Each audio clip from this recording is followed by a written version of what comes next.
General Khalid Naeem Lodhi साहब।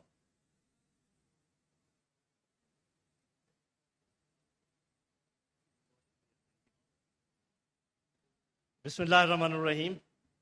जनाब मोहतरम चेयरमैन PTI इमरान खान साहब, प्रेसिडेंट इस्लामाबाद बाप एसोसिएशन शाहीन साहब, बहुत शुक्रिया कि आपने मुझे अपने ख्यालात का इजहार करने का ये मौका दिया कि मौजूदा हालात में हमें कौन से सिक्योरिटी थ्रेट ऐसे हैं जो कि बढ़ गए हैं पहले के मुकाबले में, और वो क्या है।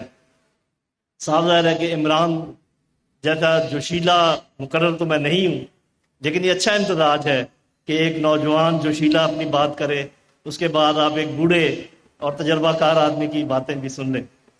जब सिक्योरिटी की बात करते हैं तो इमरान खान साहब, वो जो आपने नेशनल सिक्योरिटी पॉलिसी बनाई थी उसमें जो सिक्योरिटी की डेफिनेशन थी, मैं उसी हिसाब से इस पे बात करूंगा। एक्सटेंडेड डेफिनेशन कि ये तोप और तफंग वाली सिक्योरिटी की बात नहीं है, सिर्फ फौज की सिक्योरिटी वाली बात नहीं है। हमने ये देखा है तारीख में कि जब मुल्क तबाह होते हैं तो वो दो तीन वजूहत जो बड़ी बड़ी है। एक तो ये कि वो जिसको इम्प्लोजन कहते हैं, इंटरनल प्रॉब्लम, चाहे वो पॉलिटिकल इंस्टेबिलिटी हो, इकोनॉमिक इंस्टेबिलिटी हो, और कोई इंतशार हो, कोई लोग नाराज हो, एक वो वजह होती है। इंटरनल इम्प्लोजन का बेहतरीन मिसाल जो है वो USSR, आप सब जानते हैं। उसके बाद कुछ मुल्कों पे हमला कर दिया जाता है, जैसे लिबिया है, जैसे इराक है, कि अच्छे चलते हंसते बसते मुल्कों के ऊपर हमला करके उन तबाह बर्बाद कर दिया जाता है। और एक तीसरी किस्म भी है जिसमें इन दोनों की आमेज़श है कि एक इंटरनल प्रॉब्लम होता है, उसको एक्सेंचुएट किया जाता है, बढ़ाया जाता है, मुल्क को अंदरूनी तौर पे कमज़ोर किया जाता है, और उसके बाद उसके ऊपर हमला भी किया जाता है। तो मेरा अपना ख्याल ये है कि जिस किस्म की सूरत हाल हमें दरपेश है, हम इस किस्म के किसी फेज़ में से गुजर रहे हैं जिसमें हमें बहुत एहतियात करने की ज़रूरत है। इसका बेहतरीन मिसाल जो है वो नाइजीरिया भी है, और वो जो मशरकी पाकिस्तान, पहले आज बांग्लादेश है, वो भी है। इंटरनली हमारी गलतियां थी, उनको बढ़ाया गया, जब देखा कमज़ोरी बहुत ज़्यादा होगी फिर हमला किया गया। अब इस वक्त जो है सिचुएशन जो इंटरनल है, मैं पहले उसकी बात करूंगा, फिर जो एक्सटर्नल है उसकी बात करूंगा, दोनों को फिर मिलाने की कोशिश करेंगे। हम सब समझते हैं, जैसे कि आपने कहा शाहीन साहब, के इस वक्त जो सबसे बड़ा मसला है पाकिस्तान का अंदरूनी मसला, वो है सियासी अदम इस्तेहकाम, और उसकी वजह से, उसके नतीजे में पैदा हुआ है माशी अदम इस्तेहकाम।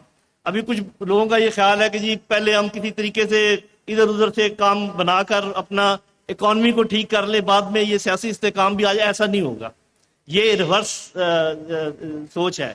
पहले आपको सियासी इस्तेहकाम ही पैदा करना पड़ेगा, उसके बाद ये जो है आपका इकोनॉमिक इस्तेहकाम आएगा। और जिन जिन लोगों पर आप एतबार कर रहे हैं कि वो आपको इकोनॉमिक स्टेबिलिटी देंगे, ये तो वो लोग हैं जिन्होंने आपको यहाँ तक पहुंचाया है।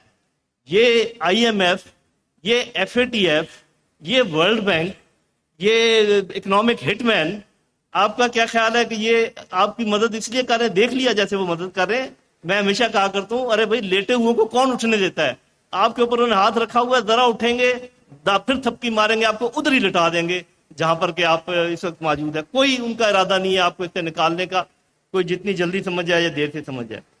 तो ये जो दो चीजें जब मिल जाती हैं, पॉलिटिकल इंस्टेबिलिटी और इकोनॉमिक इंस्टेबिलिटी, तो ये तो मुल्क के लिए बिल्कुल रोज हमें नीचे लिए जा रही है। इसका मुख्तसर सा जो मदावा है बड़ा सिंपल है, जल्द इंतखाबात, शफाफ इंतखाबात। इसके बगैर ये मसला हल होने का नहीं है, और इसके बगैर हम आगे नहीं बढ़ सकते, इसमें कोई दूसरी शक व शुबा नहीं होना चाहिए। इसके बाद और हमें अंदरूनी मसाइल भी हैं, मैं उनका जिक्र करता हूँ कि जिस तरीके से हमारा माशरा कट बट गया है। पहले भी माशी तौर पे हम कटे हुए थे, कोई बहुत अमीर लोग थे, बहुत गरीब लोग थे, और माशरती प्रॉब्लम था, इंसाफ के मसाइल थे। लेकिन ये जो अभी एक पॉलिटिकल पोलराइजेशन पैदा हुई है, इसमें जितनी गहरी है ये, और जितनी इसमें कड़वाहट है, ये मेरे ख्याल पहले कभी नहीं थी।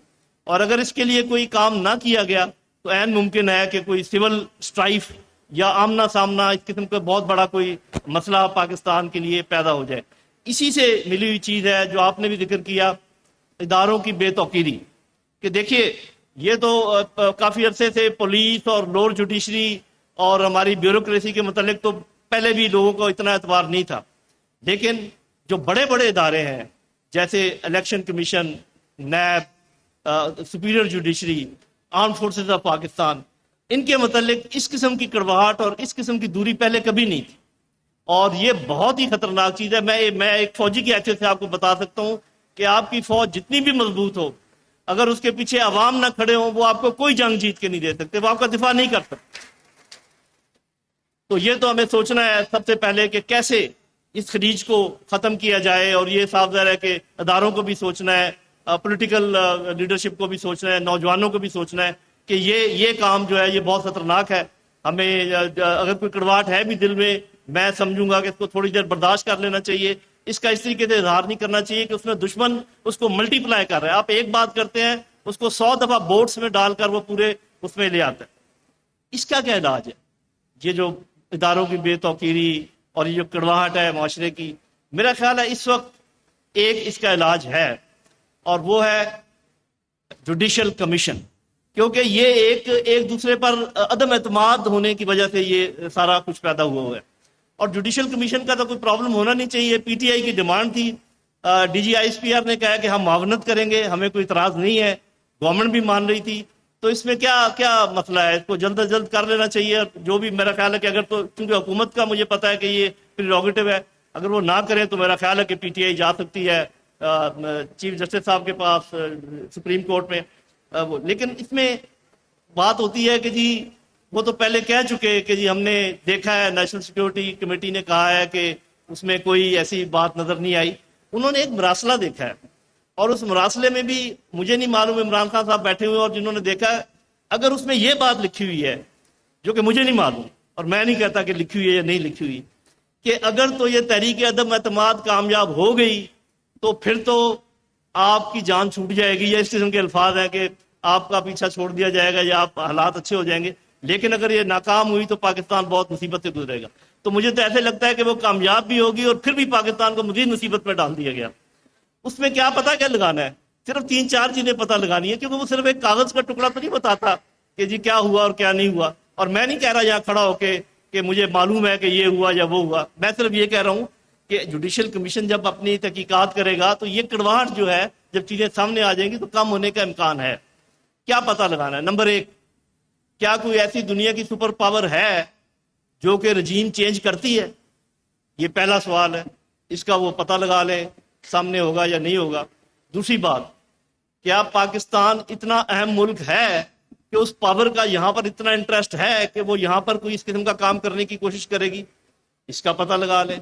कोई ऐसा मुश्किल काम नहीं है, ये तारीख में लिखा हुआ है, अभी हम जानते हैं। तीसरी बात, क्या इमरान खान साहब की हुकूमत कोई ऐसे इकदाम कर रही थी फॉरेन पॉलिसी लेवल पर, या कोई ऐसी शिफ्ट हो रही थी जिससे जो उनको ग्रां गुजरती थी, चाहे वो अफगानिस्तान के मतलब हो, चाहे वो कश्मीर के मतलब हो, भारत के साथ ताल्लुकात हों, या ईरान वाली बात हो, रूस के साथ जो मामला थे वो हो, तो वो ये तीसरी बात है, पता लगा लें अगर अगर अगर ऐसी कोई बात नहीं। और फिर चौथी ये कि क्या कोई एक्स्ट्रा ऑर्डिनरी मीटिंग्स हो रही थी, कोई आनियां जानियां ज्यादा थी या उतनी थी जितनी पहले थी? तो ये 4 चीजें मालूम कर ले, साथ उसको पर्ची को डाल लें और देख लें, तो मेरा ख्याल है जुडिशल कमीशन के लिए काम बहुत आसान है।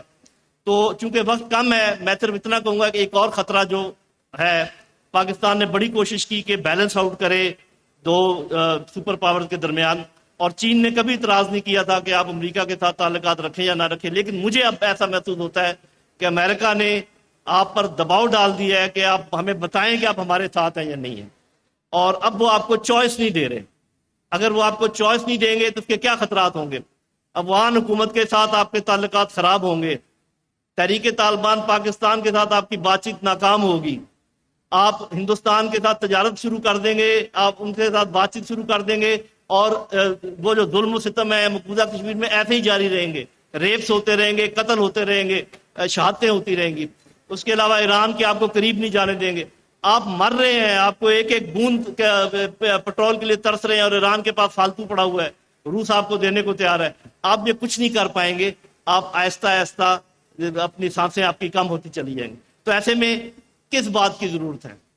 जरूरत है एक ऐसे लीडर की जिसकी निगाह उकाबी हो, ये सारी चीजें देख सके, जिसका कुछ का मैंने जिक्र किया, कुछ का जिक्र शायद मैं नहीं कर सका।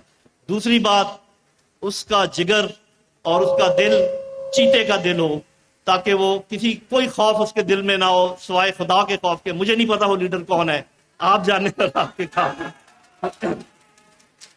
تو میری بہنوں، میرے بھائیوں، یہ دنیا فاختاؤں اور کبوتروں کے لیے نہیں بنی ہے، یہ دنیا عقابوں اور چیتوں کی دنیا ہے. اگر جینا ہے تو گردن اٹھا کے دیے. اللہ حافظ.